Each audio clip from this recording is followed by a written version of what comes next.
All right, everybody. I want to direct your attention to a verse in Daniel 11, and I just want to interject by saying, when you look at Daniel 11, it contains such a wealth of information throughout throughout all the way stemming from Babylon, the empires, and the king of the north and the king of the south, as represented by these empires, how they were at war with each other. I mean, it has such a wealth of information, and even into the time of the end, where you kind of see that things kind of change. And yes, people still look at a literal king of the north and a literal king of the south, but I don't really think that is at play here.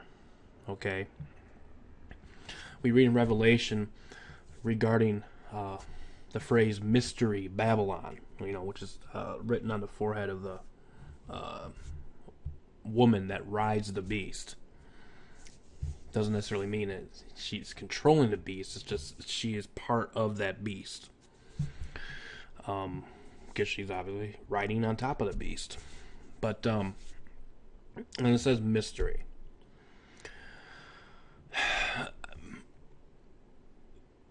I haven't come across this question, but I'm pretty sure that it may have come across people's minds that you hear the phrase Hegelian dialectic. You have thesis, antithesis, and the main goal is to bring together a synthesis. And you will never really see the players that are behind the scenes who control both sides. Okay? And maybe there are some people that are wondering, is this principle found in Scripture at all?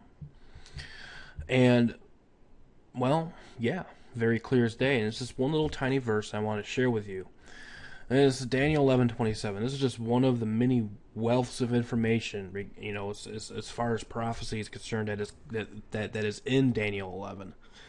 I don't even understand all of it. I understand portions of it. I understand the symbolic meanings, kind of. The spiritual aspect of the mindset that both these kings are playing on the people now, because that's what it is. It's a mindset, and and Satan knows this. Satan knows that Jesus said, "Fear not those that can destroy the body or kill the body, the flesh. But fear him, God, which is able to destroy both body and soul in hell." Soul, mind, body, and soul. The thing is the mind or the heart and the soul, it kind of goes together. And if Satan can create something to get you to turn and focus on something else in a literal sphere, then he can probably alter your mindset, and then you will more likely be deceived. I don't know if you kind of understand where I'm getting at. I'm going to give you an illustration here in a moment, okay? But Daniel 11:27 says, "And both these kings' hearts shall be to do mischief." Both these kings, the king of the north and the king of the south. Okay, so they both are working, they both are working together, essentially, okay? Why? Because it says, "And they shall speak lies at one table, but it shall not prosper, for yet the end shall be at the time appointed." Okay, so we see this whole Hegelian principle in this little verse of how these elites, if you will, is going to bring about certain things to basically the ultimate goal is to fool the Christian, is to deceive the Christian. Because they don't have to deceive Judaism. Satan doesn't have to deceive Islam. Satan doesn't have to deceive Catholicism. Satan doesn't have to deceive any of these other religions. The main concern is Christians. Okay? He's already got those people. Now, obviously, he'll have to work overtime if one of those people convert and accept Jesus Christ, obviously. But, at this time, currently, people right now in these other religions, he's already got them. Okay? And, folks, what you see going on in Israel, Syria, Iraq, with ISIS, Hamas, even the IDF, all these people that you see, even on the alternative news and mainstream news and these types of things, folks, this is what I like to call pawns. All of them are pawns. All of them are pawns. All of them. Okay? No matter if it's Jew, Muslim, they're all pawns. And I want to take you to Revelation chapter 13 before I go into the illustration here. Revelation 13:1 through 4. And I stood upon the sand of the sea, and I saw a beast rise up out of the sea. Sea is a multitude, nations, tongues, and these types of things. If you go into Daniel 7, you realize that a beast is a king or a kingdom. Okay? And here this beast in Revelation chapter 13 is picking up on all those beasts that are referenced in Revelation 7. And when you look further into it, you'll find out that this has all the earmarks and is, in fact, the papal system, or Rome. A lot of people just like to call it Rome. With a queen at its head and the mother, which is the church, the universal church, Catholic Church, what have you, and these types of things. But I really want you to pay real close attention here. Now, obviously, it says, the beast which I saw was like unto a leopard, and his feet were as the feet of a bear, and his mouth as the mouth of a lion. And the dragon gave him his power, and his seat, and great authority. So even though the dragon gives this system its power, its seat, its great authority, like the papacy, or whatever, he is the physical king representative of the dragon. Obviously, the dragon is above him. The King of Kings, little k,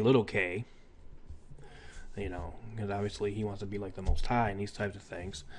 And it goes into the deadly wound, and I saw one of his heads as they were wounded to death, and his deadly wound was healed, and all the world wondered after the beast. And the fourth verse, this is very important. And they worshipped the dragon. It doesn't say they knowingly worshipped the dragon. It says they worshipped the dragon, which gave power unto the beast. And they worshipped the beast, saying, who is like unto the beast? Who is able to make war with him? See, this is why it's so important when you see phrases like, wherefore come out from among them, in Scripture. Wherefore come out from among them, and be ye separate, saith the Lord, and touch not the unclean thing, and I will receive you. And come out of her, my people, and be not partakers of her plagues, or sharers in her sins.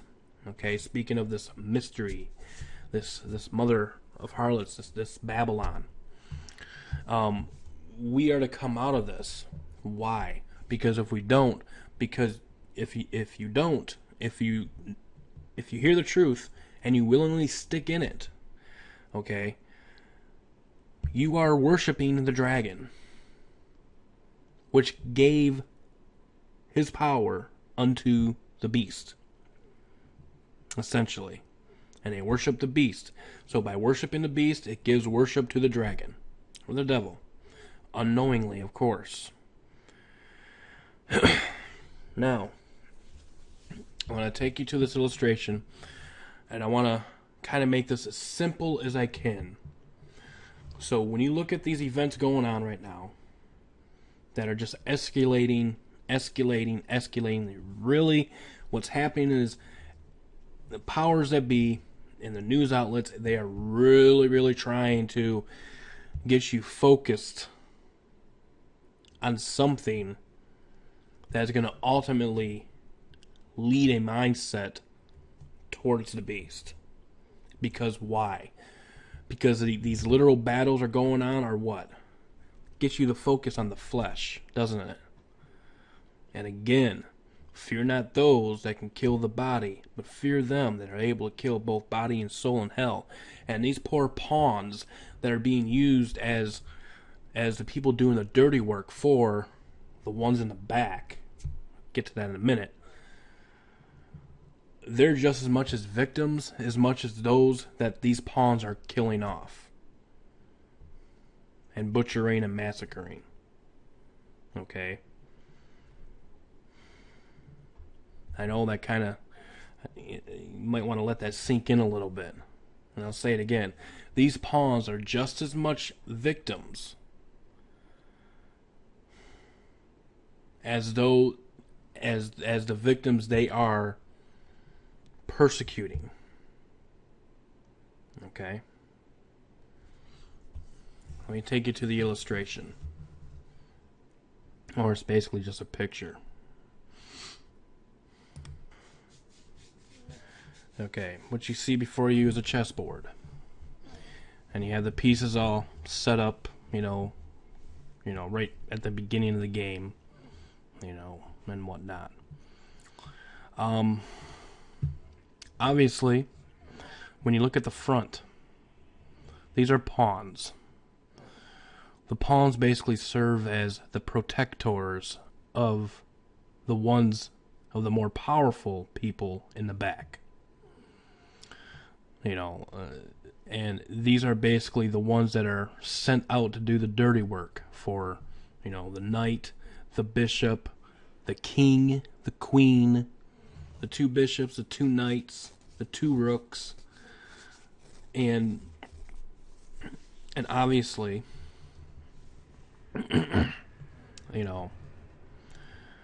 this is how this works, okay? Like, obviously in the game of chess, you do have a player versus a player, okay? But in this thing we call reality or whatever, or this thing that we think is reality because of what we see on the news sites and these types of things, is really a planned operation, okay? Again, these kings, even though they look like they are opposed to one another, they speak lies at one table. And let's take a look at this, for example, as, let's just say this is the IDF right here, okay? And this is Hamas. The Hamas here are represented as the pawns. The IDF here is represented as, the Israeli military or what have you.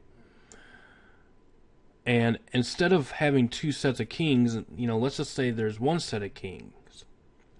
And these kings basically send their pawns out to fight battles against each other. Rockets firing into Israel, Israel firing back, and these types of things. You have the same thing going on with ISIS. ISIS is the pawns.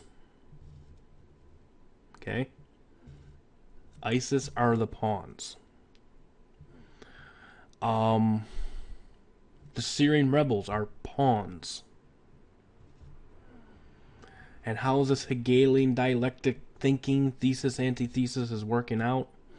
Well, obviously you have the pawns fighting against each other, while the ones behind the scenes, let's just say behind, are speaking lies at one table, discussing issues to how to bring about the final events, which would be a counterfeit, I believe, of how they want things to go. And if God allows this counterfeit to go, and the counterfeit is basically what the modern view of prophecy is today, then it will happen.